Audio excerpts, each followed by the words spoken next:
कैसे हुआ जानते हैं आप? आइए बैठिए, आज नीचे कोई हम किला है आपको नीचे। दिखाएंगे सुनाएंगे गंगावतरण के पौराणिक निधन की कहानी। कहानी तब की है जब सारा संसार 3 लोगों में बटा और बसा हुआ था। स्वर्गलोक, यूट्यूब पे प्ले करेगा। भूलोक और पाताल। उसी सतयुग में इक्ष्वाकु कुल के सूर्यवंशी राजा सगर ने सारे संसार को जीतने के लिए एक अश्वमेध यज्ञ का संकल्प किया। सुने सुने सुने सब सुने, क्या जिन्हें पूरी तरह से जमा दी जाएगा वो भूमि राजा सगर की मानी जाएगी। यदि किसी ने इस अश्व को रोका या पकड़ा तो उसे सगर के 7,001 पुत्रों और उनकी अक्षात सेना का सामना करना पड़ेगा। सुने सुने सुने। भूलोक में सगर का अश्व अजेय अपराजेय बढ़ता जा रहा था और स्वर्गलोक में बढ़ती जा रही थी देवेंद्र इंद्र की दुविधा। उन्हें लगा कि अगर सगर का प्रभाव बढ़ता रहा तो उनका इंद्रासन भी गिर सकता था। डर कर वो अश्व को रोकने की युक्ति लगाने लगे।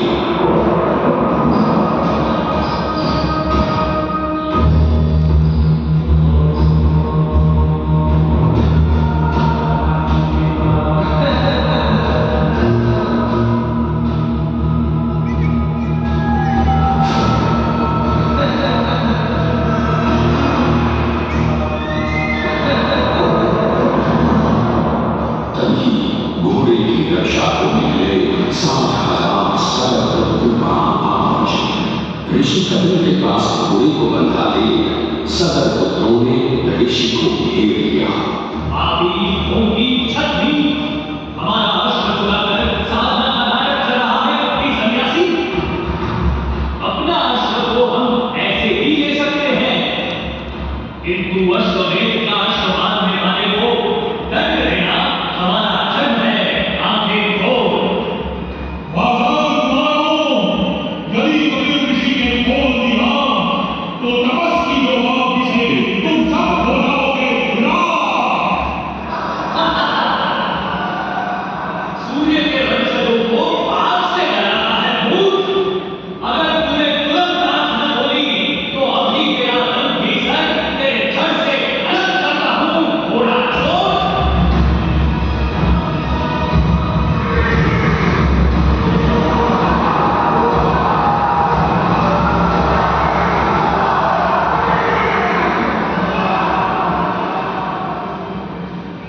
उधर सगर चिंतित थे, न अश्व का कुछ पता था, न ही उनके 7,000 पुत्रों का कोई समाचार। पिता की चिंता देखकर उनका प्रिय पुत्र अंशुमन भाइयों को ढूंढने चल पड़ा। कपिल ऋषि निकट हुए तो सामने राजकुमार अंशुमन था। अंतर्यामी ऋषि सब समझ गए। उनसे सच जानकर अंशुमन टूट गया। अपने भाइयों की ओर से मैं आपसे क्षमा मांगता हूं, किंतु आपको ही उन्हें वापस जीवन दान देना होगा। मृतकों को जीवन नहीं, तर्पण की होती है आवश्यकता। मृत्यु का इलाज कोई नहीं कर सकता, किंतु मेरे कोप की योगाग्नि से भस्म लोगों का आसान नहीं होगा तर्पण। गंगा जल, केवल गंगा जल ही करेगा मुक्त हुए जो भस्म हुए मेरे बंधन। गंगा, गंगा किसका नाम है ऋषिवर? स्वर्ग की सरिता है गंगा, विष्णु के चरणों से पैदा, ब्रह्मा की पुत्री है गंगा। विष्णु के पैरों से पैदा, ब्रह्मा की पुत्री। मैं कुछ समझा नहीं श्रेष्ठ ऋषि। ये एक लंबी कहानी है। दादी था राजा बलि, पर करता था दंड। पूरी पृथ्वी पर फैला था उसका ही आतंक। उसके आतंक को रोकने विष्णु ने धरा एक रूप। 52 अंगुल का कोना बनकर पहुंचे जहां था दूर। सारे दरबारी कौन प्राणों पर हंसे, पर बलि ने जब उसे दान मांगने को कहा तो उसे कुटिया बनाने को केवल 3 पग पूर्णिमा की। पर जब कौमी ब्राह्मण ने पूरी कहानी शुरू की तो जैसे वो जान लिया है।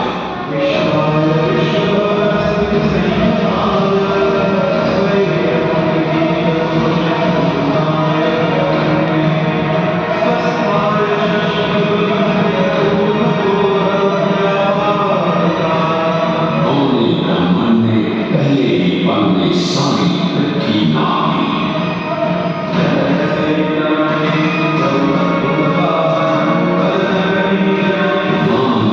दूसरा पल जब स्वर्ग में रखा तो ब्रह्मा ने उनके चरण धोए।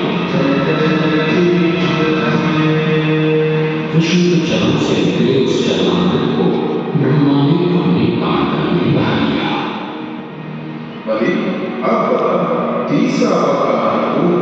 मैं जान गया आप ब्राह्मण हैं, स्वयं विष्णु हैं। जाओ दिन आप लोग तीसरा चरण मेरे सर पर रखिएगा। बीजीएम मत बीजीएम।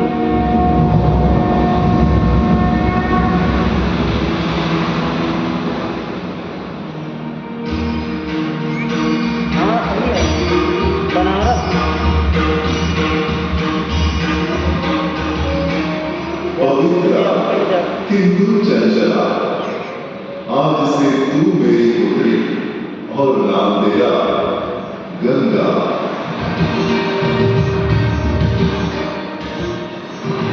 पुत्री पाकर ब्रह्मा बड़े प्रसन्न थे। तभी स्वर्ग में आना हुआ ऋषि दुर्वासा का। बेचारी बालिका गंगा, उसे कहाँ पता था दुर्वासा का क्रोधी स्वभाव। चंचला गंगा, यदि तुझे स्वर्ग में बंद करना है ऋषि दुर्वासा का ध्यान, तो भूलोक में जा, वही पतित पृथ्वी है अब तेरा स्थान। क्षमा क्षमा ऋषिवर्य, गंगा है अभी अमृत, कैसे झेल पाएगी वो आपका श्राप और क्रोध? भूलोक को इसे जाना पड़ेगा, किंतु ना आज ना ही। जब इसका बुलावा आएगा तब जान जाएंगे सभी। और फिर वापस कब आएगी मेरी बेटी? पृथ्वीवासियों को अपने जल से धोते धोते जब यह स्वयं दूषित प्रदूषित हो जाएगी, तब गंगा धरती पर और न रहने पाएगी और वहां से लुप्त हो वापस स्वर्ग आ जाएगी।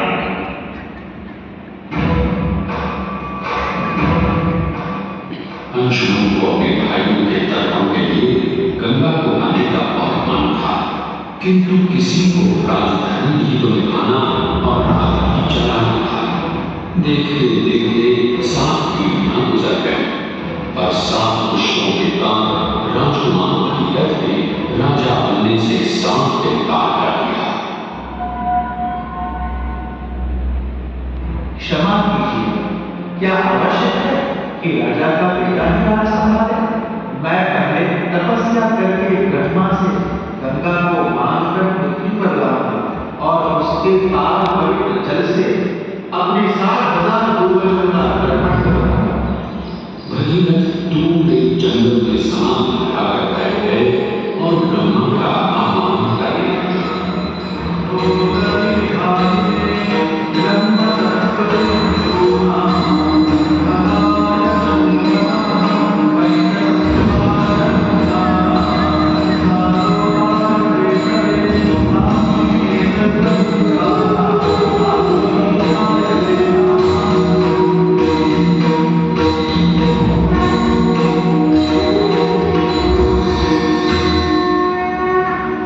पुत्र भगीरथ, हम तुम्हारे तप से प्रसन्न हैं। बताओ, क्या आशीर्वाद चाहिए?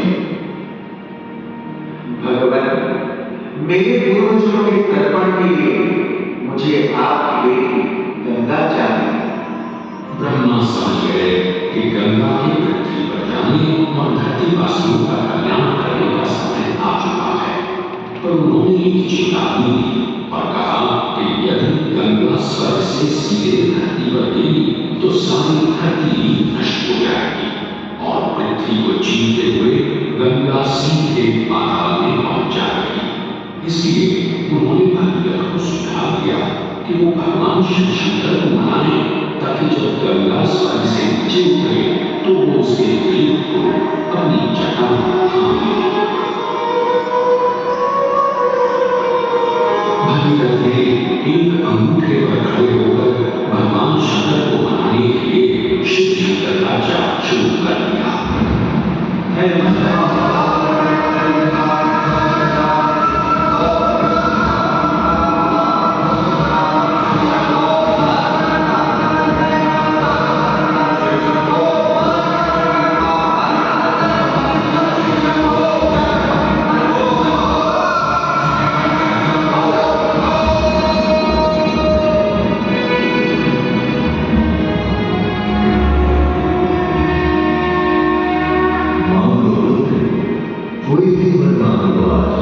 प्रभु, जब गंगा स्वर्ग से धरती पर गिरे तो आप उन्हें बीच में अपनी जटाओं में साथ दें, वरना पूरी धरती नष्ट हो जाएगी। शिव तैयार है, आने दो गंगा, आने दो।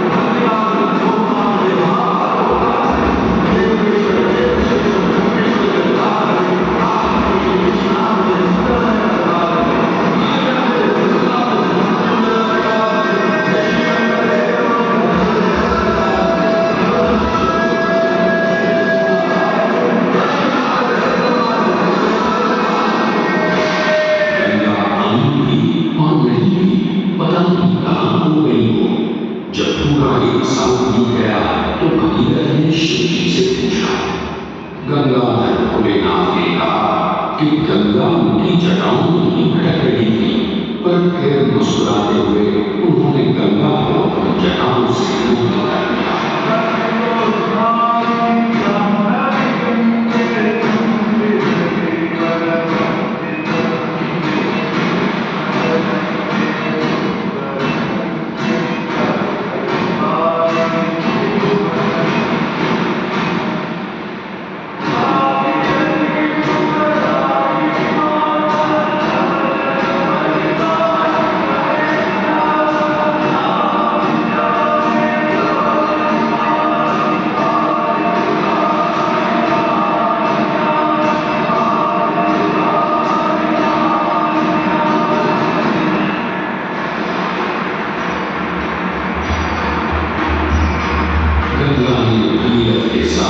गंगा सागर जाकर सगर के हितों का उद्धार किया और साथ वो भारत की सबसे महत्वपूर्ण नदी बन गई, जिसका भारत के जीवन में धार्मिक, आर्थिक, सामाजिक, ऐतिहासिक परिणाम अनंत है। गंगा के 2,500 किलोमीटर के सगर के बीचों बीच बसा है बनारस। यहाँ आकर गंगा की दिशा बदलकर उत्तर वाहिनी हो जाती है, पर अक्सर पार बदलने वाली गंगा ने आज तक कभी बनारस का दान नहीं छोड़ा है। यहाँ गंगा पर युगों से बनते संवरते बदलते घाटों की छटा बनारस को एक अलग ही रंगत देती है।